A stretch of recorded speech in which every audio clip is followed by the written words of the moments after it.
നാശം പെണ്ണെങ്ങനെയാ കണ്ടത്?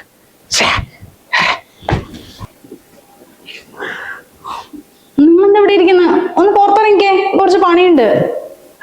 പണിയുണ്ടെങ്കിൽ നീ ചെയ്തോന്ന്. അച്ഛൻ എവിടെ ഇരിക്കുന്നു? എനിക്കെന്താ? വാട്സാപ്പ് ഗ്രൂപ്പിന് നല്ലൊരു വീഡിയോ കിട്ടിയിട്ടുണ്ട്, അത് കണ്ടോണ്ടിരിക്കുക. അമ്മ ഇവിടെ ഇല്ല, കുടുംബശ്രീക്ക് പോയതാ, കുറച്ച് വൈകും. ക്ഷമിക്കുന്നതിനൊക്കെ ഒരു പരിധിയുണ്ട്.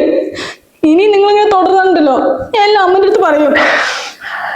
എടി കൊച്ചെ, നീ അവളോട് പറഞ്ഞാലേ ഇതൊക്കെ വിശ്വസിക്കുന്നു തോന്നുന്നുണ്ടാ? ഇനിയിപ്പോ വിശ്വസിച്ചാൽ തന്നെ എന്താ സംഭവിക്കുക? നീയും കുഞ്ഞും ഇവിടെ നിന്ന് ഇറങ്ങേണ്ടി വരും. എന്റെ വീടാ. അയ്യോ എന്റെ മോനെ, നീ കരയാൻ വേണ്ടി പറഞ്ഞതല്ലേ? അല്ലെങ്കിൽ നീ എന്തിനാ ഈ കിളവനോട് ഇങ്ങനെ വാശി പിടിക്കുന്നത്? നിന്റെ ഭർത്താവ് നമ്മുടെ വീട്ടിൽ പോയിട്ട് ഇപ്പൊ 4 മാസമായില്ലേ? അത് വിധി. നിനക്കാണ് ഇപ്പൊ നിന്റെ വീട്ടിലേക്ക് തിരിച്ചു പോകാനും പറ്റില്ല. അത്രയ്ക്ക് ഗതികേടല്ലേ അവിടെ? മോനെയൊക്കെ നല്ല സ്കൂളിൽ വിട്ട് പഠിപ്പിക്കണ്ടേ? അതൊക്കെ ഈ അച്ഛൻ ചെയ്തോളാ. നിങ്ങൾ സഹകരിച്ചാ മതി മോളെ.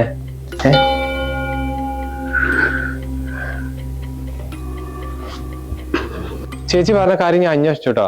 സംഭവം ഉള്ളത് തന്നെയാ. ഇനിയിപ്പോ അതിന്റെ പിറകെ നമ്മൾ ഓടുന്നു വേണ്ട. ഈ ഓൺലൈനായിട്ട് തന്നെ നമുക്ക് ഫയൽ ചെയ്യാൻ പറ്റും. ഡോക്യുമെന്റ് ഒക്കെ ഒന്ന് അപ്ലോഡ് ചെയ്താൽ മതി.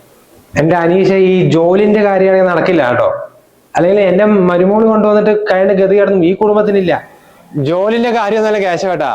നമ്മുടെ മനുവേട്ടനെ ഒരു ടേം ഇൻഷുറൻസ് എടുത്തിട്ടുണ്ടായിരുന്നു. അപ്പൊ അതിന്റെ ക്ലെയിമിന്റെ കാര്യത്തിനാ. എന്തായാലും 2 കോടിയെ ഉടനെ കിട്ടും. 2 കോടിയോ?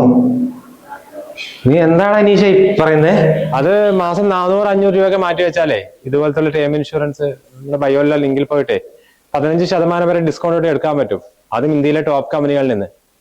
ഇത് എടുത്തിട്ട് അടുത്താൾ മരണപ്പെട്ടാലേ കുടുംബത്തിന് ഇതുപോലെ 2 കോടിയൊക്കെ കിട്ടും. ഇത് അറിഞ്ഞപ്പോ തന്നെ ഞാനും എന്റെ ഫ്രണ്ട്സും പെട്ടെന്ന് എടുത്തു. പിന്നെ ഞങ്ങളെപ്പോലുള്ള പ്രവാസികൾക്ക് നാട്ടിൽ നടക്കുമ്പോഴേ 30 മുതൽ 50% വരെ കുറഞ്ഞ ചെലവിൽ എടുക്കാനും പറ്റും. എന്തായാലും ഈ ഇൻഷുറൻസ് കിട്ടുന്നുണ്ട്. ചേച്ചിന്റെ കുഞ്ഞിന്റെ ജീവിതം രക്ഷപ്പെട്ടല്ലോ. എന്നാ ശരി ചേച്ചി. എനിക്കും എന്റെ കുഞ്ഞിനും ആരെ ആശ്രയിക്കാണ്ട് കഴിയാലോ. പോകുന്നതിന് മുമ്പേ ഞങ്ങൾ 2 സേഫ് ആക്കിട്ട് തന്നെയാ എന്റെ മനോട്ടം പോയത്. സ്വന്തം മോളിനെ പോലെ കാണുന്ന എന്നോട് താനൊക്കെ എന്തും മനുഷ്യനാടോ? ഈ വീട് വിട്ട് പോകുന്നതിന് മുമ്പേ ഒരു കടം കൂടി തീർക്കാണ്ട്.